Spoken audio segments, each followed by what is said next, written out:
Hi everyone, this is Jishu Bhattacharya and you are watching Republic TV. Today with us we have Ms. Divya Jain, sports psychologist, and Dr. Samir Parikh, sports psychiatrist. Both of them have been appointed by the IOA as mental awareness experts for the Paris inbound athletes, Indian athletes. So a very warm welcome to you, sir and ma'am. Pleasure. My first question to you would be, now see, this is the first time that it is happening that the IOA has appointed mental awareness coaches for our athletes, our Paris-bound athletes. So, I mean, what's your first reaction to it? I mean, how do you see this going forward, and how will it be beneficial for our athletes in the Paris Olympic Games? So I think two parts.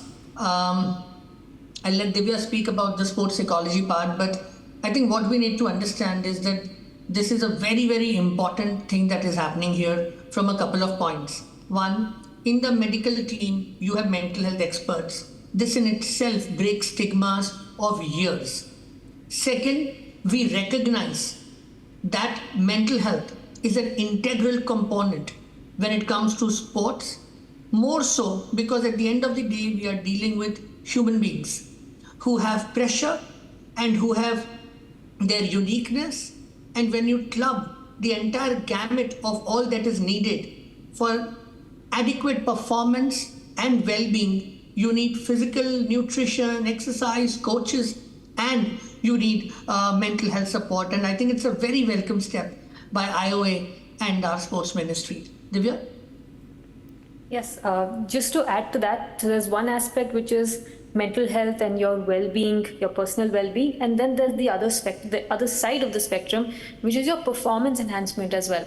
So many times we notice that as a player, you may do exceedingly well in practice, you may do well in some upcoming matches, and yet in those moments which we consider the most important, the absolute crucial last couple of seconds, last couple of points, that's when a lot of times there may be a tendency to choke under pressure. We may feel like you have to try too hard, the rhythm may change, the heart rate increases, the breathing changes, muscles tense up. So there are all of these elements that accompany any high pressure situation that a player may go into. So it's not that some players are just better, are born to deal with this kind of pressure and some aren't. These are actually mental skills that players can learn, how to deal with the pressure, how to focus, how to switch off and switch on, how to bounce back after a point, how to deal with all the pressure, all the expectations. And so also equipping athletes with these skills will give them the confidence that they know that what they're exactly supposed to do in those moments that are really important. And that confidence in itself also adds on and gives a big boost to your performance. Okay. So both of you mentioned a bit about pressure right now. We are the world's largest democracy and the entire nation's eyeball are right now fixated upon the Paris Olympics game. The entire country wants them to do well, and you are literally dealing with a very large contingency of athletes who are, into different sporting disciplines. So what will be your key strategies to help them out to, perform better, and especially how to deal with the pressure? I think, again, I will let Divya answer this in depth, but for me, one of the most integral aspects is, first of all, let's recognize each one of this athlete is a unique, special champion.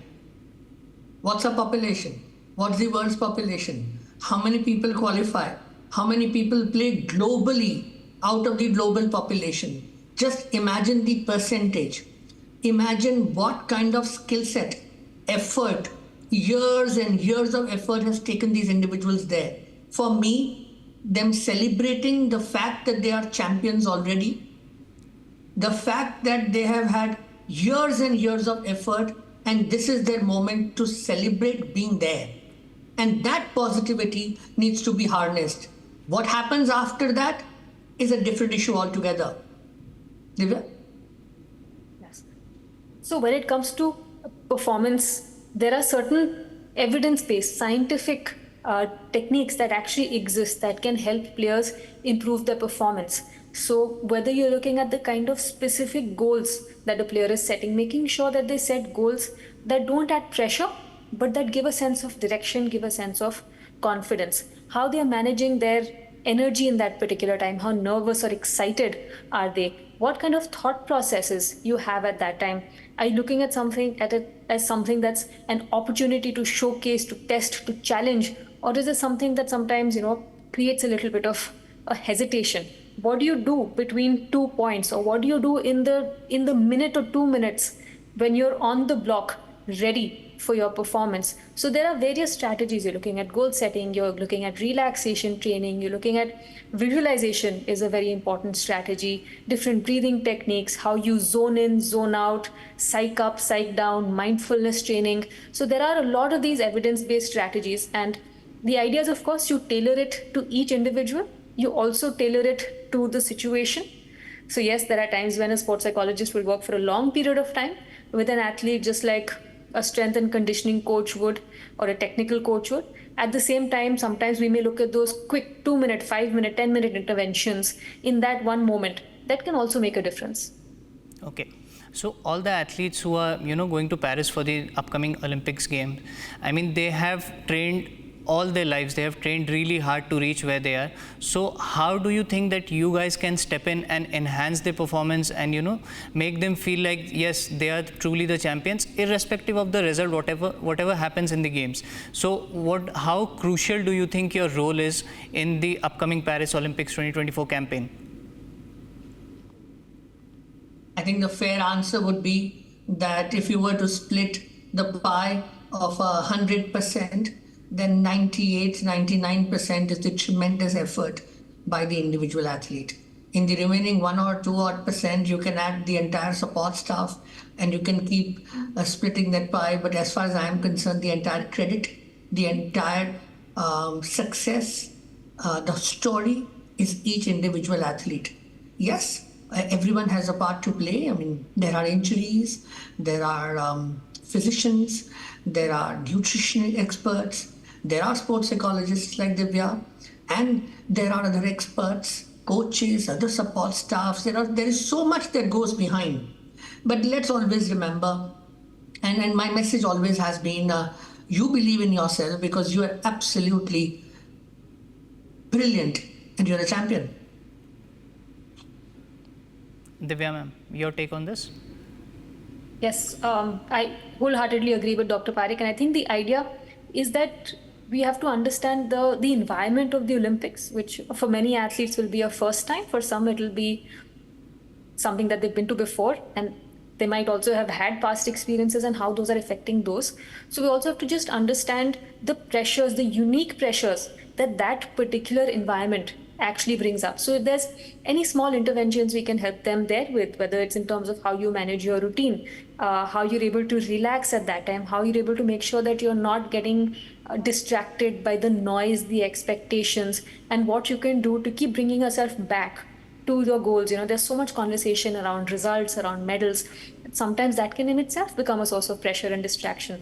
So making sure that an athlete is able to stay focused on what matters, and also being able to support them not just before and during, but after the games as well. Okay. So my last question to the both of you will be, if you can quickly just touch upon this, that before you start interacting with the athletes when the Paris Olympics are, on, what will be your message to the athletes? If you could give just one message to the entire Indian contingency, what would it be from your end, both of you? My message is thank you for being you. To me, you are a champion. As simple as that, and generations will be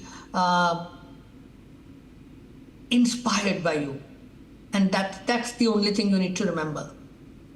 Divya ma'am. And I'd like to say, believe in yourself, believe in the efforts you've put in all these years, be in the moment, and just enjoy every moment. Okay. So thank you to the both of you. It was lovely talking to you, and we hope that we write and rewrite new chapters of history in the upcoming Paris Olympics game. Thank you for everyone. Thank you for tuning in with Republic Network. Thank you.